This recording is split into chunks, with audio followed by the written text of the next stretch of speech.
بسم اللہ الرحمن الرحیم۔ السلام علیکم۔ اللہ تعالیٰ نے اس کائنات میں کئی عالم تخلیق کیے۔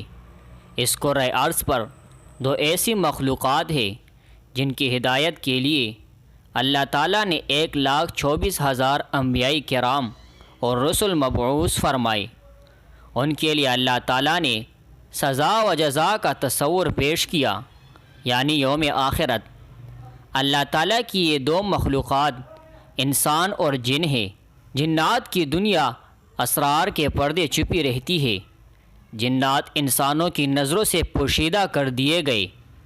زمین پر انسان کو اتارنے سے قبل اللہ تعالیٰ نے فرشتوں کے ذریعے جنات کو مختلف جزائر اور ویران جگہوں تک کر دیا۔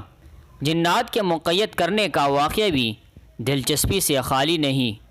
روایات میں آتا ہے کہ انسان کو زمین پر اتارنے سے قبل اللہ تعالیٰ نے فرشتوں کے سردار ابلیس کو بارگاہ میں طلب فرمایا۔ ابلیس جنات میں سے تھا اور آگ سے پیدا کیا گیا تھا اور اللہ کے نہایت برگزیدہ فرشتوں میں شمار ہوتا تھا۔ اس کو رب تعالیٰ نے اس قدر علم عطا کر رکھا تھا کہ وہ اس علم کی بنیاد پر فرشتوں کا سردار بنا۔ ابلیس کو حکم دیا گیا کہ فرشتوں کی ایک جماعت کے ساتھ زمین پر اترو، اور جنات جو زمین پر فساد اور لڑائی جھگڑوں میں مشغول ہے انہیں ویران جزائر اور پہاڑی غاروں میں قید کر دیا جائے، جو خاص مقررہ وقت تک وہاں قید رہیں گے۔ ابلیس بارگاہ الہی سے حکم لے کر فرشتوں کی ایک جماعت کے ساتھ زمین پر اترا، اور جنات کو نہایت قلیل وقت میں مختلف ویران جزائر اور پہاڑ غاروں میں اور ویرانوں میں قید کر دیا گیا، جو ایک روایت کے مطابق حضرت سلیمان علیہ السلام کے دور تک قید میں رہے، اور پھر مشیت ربی کے تحت انہیں آزادی ملی اور وہ دنیا میں چلنے پھرنے لگے۔ جنات کو قید کرنے کے بعد عرش الہی تک ابلیس کا فرشتوں کی جماعت کے ساتھ سفر شروع ہوا۔ دوران سفر ابلیس کے دل میں غرور اور تکبر نے سر اٹھایا، اور اس نے نہایت قلیل وقت میں نہایت طاقتور جنات کو قید کرنے سے متعلق غرور کیا۔ اس کی خبر رب تعالیٰ کو تو ہو گئی، مگر دیگر فرشتے اس سے بے خبر رہے۔ روایات میں آتا ہے کہ یہ پہلا موقع تھا جب ابلیس نے غرور کیا، جبکہ اللہ تعالیٰ نے اس کے غرور کو طشت ازبام کرنے کے لیے آدم علیہ السلام کے سامنے سجدہ کرنے کا حکم دیا، تو ابلیس نے انکار کر دیا، کیونکہ جنات کو قید کرنے کے بعد اس کے دل میں غرور اور تکبر آ چکا تھا۔ میں آگ سے بنا ہوں، یہ مٹی کے پیداوار، میرا اور اس کا کیا جوڑ کہ میں اس مٹی کے پتلے کو سجدہ کروں۔ حکم تعالیٰ سے انکار پر ابلیس کو راندہ درگاہ کرتے ہوئے شیطان ٹھہرایا گیا۔ حضرت سلیمان علیہ السلام کے دور میں مشیت ازلی اور مقررہ وقت پورا ہو چکا تھا، جس کے بعد جنات قید سے نکل کر دوبارہ زمین پر فساد برپا کرنے لگے۔ حضرت سلیمان علیہ السلام کے معجزات میں سے ایک معجزہ یہ بھی ہے کہ آپ شیاطین جنات کو قابو کر لیتے اور انہیں سزا کے طور پر دوبارہ قید میں ڈال دیتے۔ جنات کے وجود کا ذکر قرآن میں بھی ہوا ہے، اور ایک پوری سورہ جن کے نام سے موجود ہے۔ مسجد الجن مسجد حرام کی شمال کی جانب 3 کلومیٹر کی مسافت پر واقع تاریخ اسلام کی عظیم یادگار سمجھی جاتی ہے۔ کتب تاریخ میں اس کی شہرت کے اور بھی کئی واقعات ملتے ہیں، تاہم اس کی سب سے بڑی وجہ شہرت یہاں پر نبی اکرم صلی اللہ علیہ وسلم کے ہاتھ پر جنات کی ایک جماعت کا قبول اسلام کا واقعہ ہے۔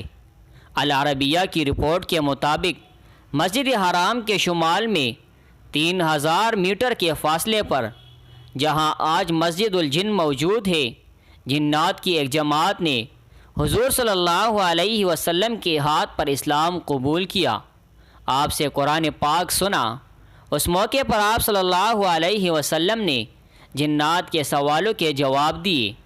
مستند تاریخی مصادر اور کتب سیر سے معلوم ہوتا ہے کہ ایک بار آپ جلیل القدر صحابی عبداللہ ابن مسعود رضی اللہ تعالی عنہ کو ہمراہ لیے رات کے وقت اس جگہ پہنچے۔ آپ نے عبداللہ ابن مسعود کو ایک خاص مقام سے آگے بڑھنے سے منع فرمایا۔ آپ نے عبداللہ ابن مسعود کو ایک خاص مقام سے آگے بڑھنے سے منع فرمایا تاکہ کہیں جنات انہیں نقصان نہ پہنچا دے۔ پھر آپ کی ملاقات جنات کے گروپ سے ہوئی جنہوں نے اسلام قبول کیا اور آپ سے اسلامی تعلیمات حاصل کرنے کے بعد واپس چلے گئے۔ قرآن پاک کی سورہ الجن وہی اور اسی واقعے کے تناظر میں نازل ہوئی۔ بعد ازاں اسی مناسبت سے وہاں ایک وسیع و عریض مسجد تعمیر کی گئی جسے مسجد الجن کا نام دیا گیا۔ مرور زمانہ کے ساتھ مسجد کی تعمیر و مرمت کے دوران اس کے ڈیزائن بدلتے رہے، مگر اس کے قیام کا واقعہ آج تک مسلمانوں کے دلوں میں تازہ ہے۔ الحرمین الشریفین کی زیارت کا شرف حاصل کرنے والے مسجد الجن کی زیارت بھی کرتے ہیں۔ ماہ صیام میں یہاں افطار کا خصوصی انتظام کیا جاتا ہے، جہاں دنیا بھر سے آئے زائرین اور معتمرین عقیدت و احترام کے ساتھ اس مسجد میں حاضر ہوتے، عبادت کرتے اور افطار میں شریک کرتے ہیں۔ جنات کے انسانوں پر اثر انداز ہونے کے واقعات بھی آئے روز ہمارے مشاہدے میں آتے ہیں۔ یہ انسانی جسم میں داخل ہو کر اس سے عجیب و غریب حرکات کرواتے، ایذا پہنچاتے ہیں۔ اس کے پیچھے چند عوامل کار فرما ہوتے ہیں۔ جنات کیسے انسانی جسم پر حاوی ہوتے ہیں، یہ ایک ایسا سوال ہے جو عام آدمی نہیں جانتا۔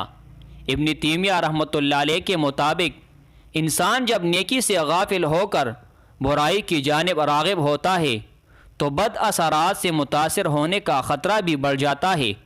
ہوش پرستی اور فحاشی کی حالت میں بھی برائی انسان پر غالب آ جاتی ہے، اور ایسے میں جنات جسم میں داخل ہو سکتے ہیں۔ جن بھی کئی معاملات میں انسانوں کی طرح ہوتے اور پسندیدگی و ناپسندیدگی اور اچھائی یا برائی جیسے جذبات بھی رکھتے ہیں۔ یہ عین ممکن ہے کہ وہ محض آپ کے چہرے کو ناپسند کرتے ہو اور آپ کے جسم پر قبضہ کر لے۔ دوسری جانب جنات کو انسان سے محبت بھی ہو سکتی ہے، وہ کسی کو برہنہ دیکھ کر بھی اس پر فریفتہ ہو سکتے ہیں اور اس کے جسم پر قابض ہو سکتے ہیں۔ یہ معاملہ خواتین کے ساتھ زیادہ پیش آتا ہے، چونکہ جن انسانوں کی نظروں سے پوشیدہ ہے، اس لیے بعض اوقات ہم انجانے میں انہیں نقصان پہنچا بیٹھتے ہیں۔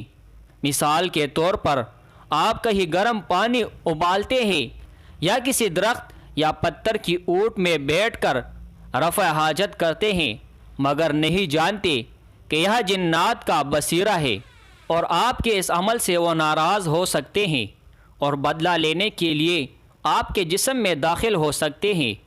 بہت زیادہ خوف کی حالت یا ایسے معاملات جن سے دور رہنا چاہیے اور آپ اس کی ٹوہ میں ہوتے ہیں تو تب بھی آپ جنات پر غالب آ سکتے ہیں۔